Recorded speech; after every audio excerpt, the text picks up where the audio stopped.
Hello and welcome to Along the Way Life's Journey. I'm your host, Carl Buccellato. This is Saturday morning.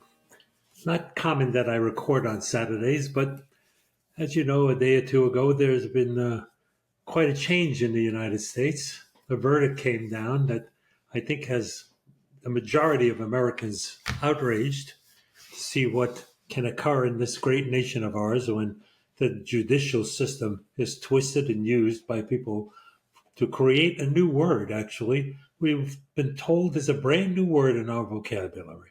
It's called law war. That's a position where a political group uses the law to twist the law to, to conduct a war against another individual or groups of individuals. In this case, it's a former president of the United States. I'm sure you're all aware that ex-President Trump was convicted of 34 counts of fraud this week. 34 counts of fraud. Let's talk about this a little bit. You know, everybody who has ever sworn allegiance to the United States in one way or another, they lift our hands and we say we swear allegiance to the United States and the Constitution of the United States and swear to defend it against all enemies, foreign and domestic. Well, we have domestic enemies right now utilizing the judicial system for political purposes. There's no other way to talk about this. And we talked a couple of weeks ago. I did another show, impromptu, being driven there by the demonstrators and the universities across America. And I chatted with you about what I believe to be the root cause of it. And I think here we have a similar situation. The root cause of this disgraceful event that took place in American justice this week. And that root cause is the open society, once again, that we have been talking about. The George Soros network of companies. And at that time I said, it seemed kind of odd that George has turned over the control of his many billions of dollars in these different agencies that he controls around the country to his son. And I thought it rather unusual that he was a frequent visitor to the White House. And I wondered why. And today we can talk a little bit about why. Let's look back over the last few years and look at the phenomena of the Soros organizations committing tens of millions of dollars to get district attorneys and judges elected in select areas across the United States, mostly Democratic strongholds, mostly areas where the progressives were in control of everything that was going on anyway. But they had to spend a certain amount of time to elect key people as district attorneys, which we have seen here in New York City as well as Atlanta, and judges in various cities around the country who can work with district attorneys and come to this abysmal approach of twisting the law and creating this phenomena where a businessman has been convicted of 34 counts of fraud for misrepresenting filings, all of them seemingly built around a cover-up that they say for an event that he was not proud of when he was running for president. Well, let's talk about these things. I never saw any such situation occur in the 1990s when Bill Clinton paid $800,000 to silence a woman because of an affair that he had with her. Because NDAs are not an uncommon thing to happen. Not with the president, certainly not with businessmen, as Mr. Trump was. And I can tell you myself as a businessman, it's a common thing, not necessarily to hide illegal affairs, but it's a common thing when two companies have situations that they agree to and they don't want publicly known. They sign agreements. It's an NDA.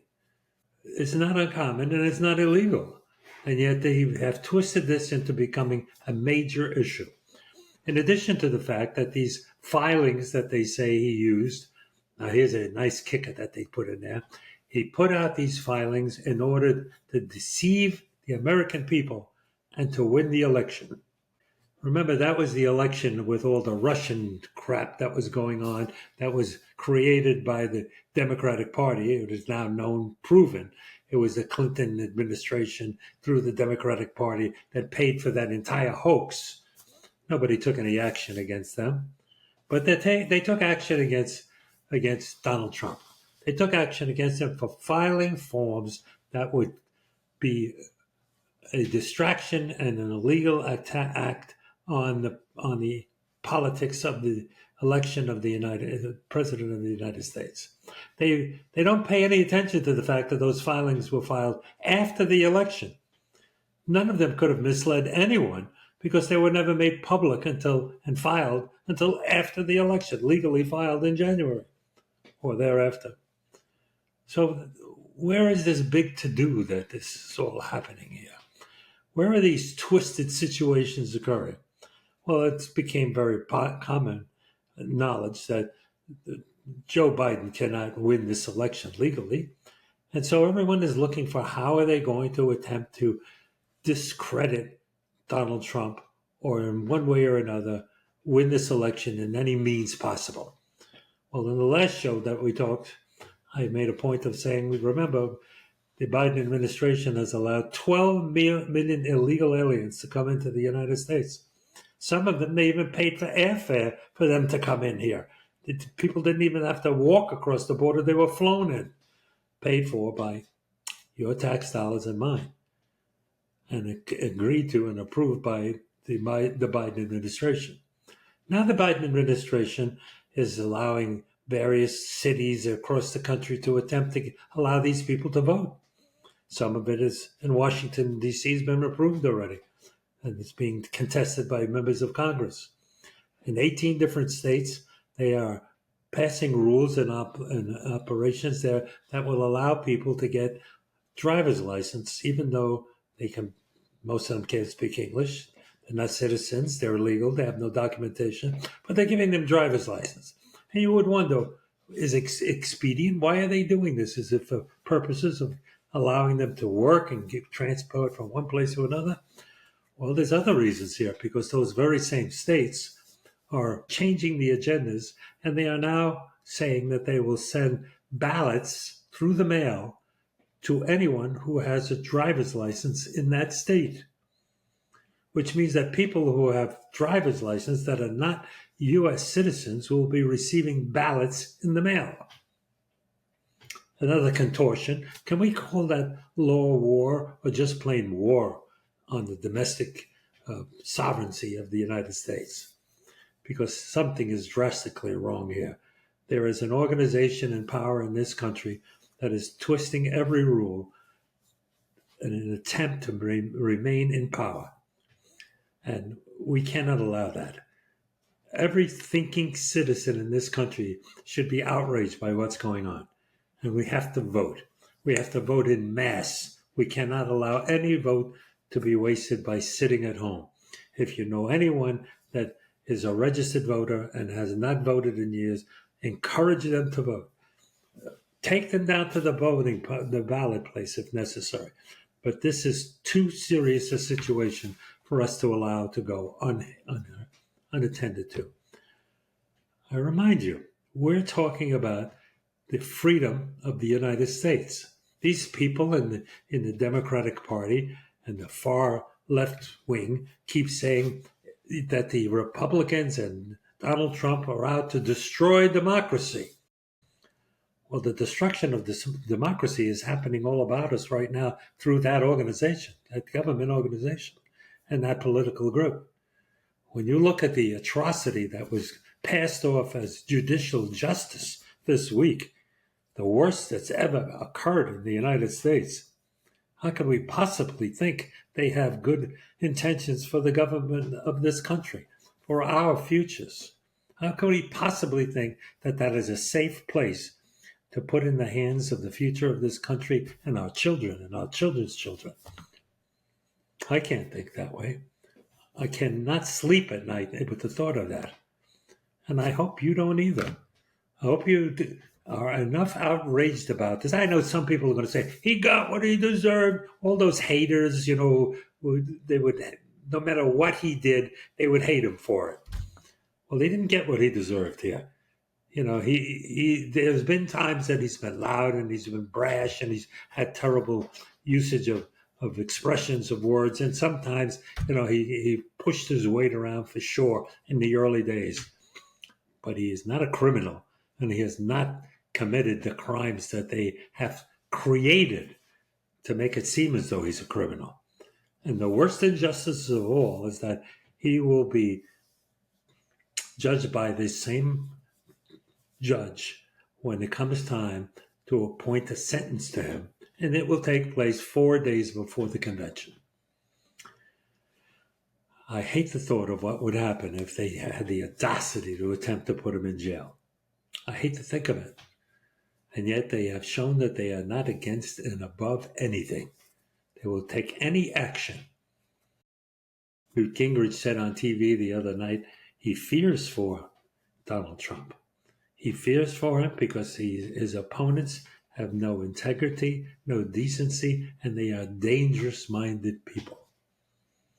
I know what that means, and I'm sure you do also. So we have to pray for the safety of this man, as we must pray for the sovereignty and the safety of this nation. We cannot allow our country, after more than 250 years as the paragon of freedom, as the example of God's intention for a free nation, we cannot allow it to be destroyed by a handful of people whose intent it is to put down the United States. We spoke of this in the last show that I had, and I realize that this is kind of an imbalanced conversation here. I'm just talking off the top of my head. I have no notes in front of me. I'm not quoting anything from the newspaper or the TV, which has been rampant with people who were disgraced by this.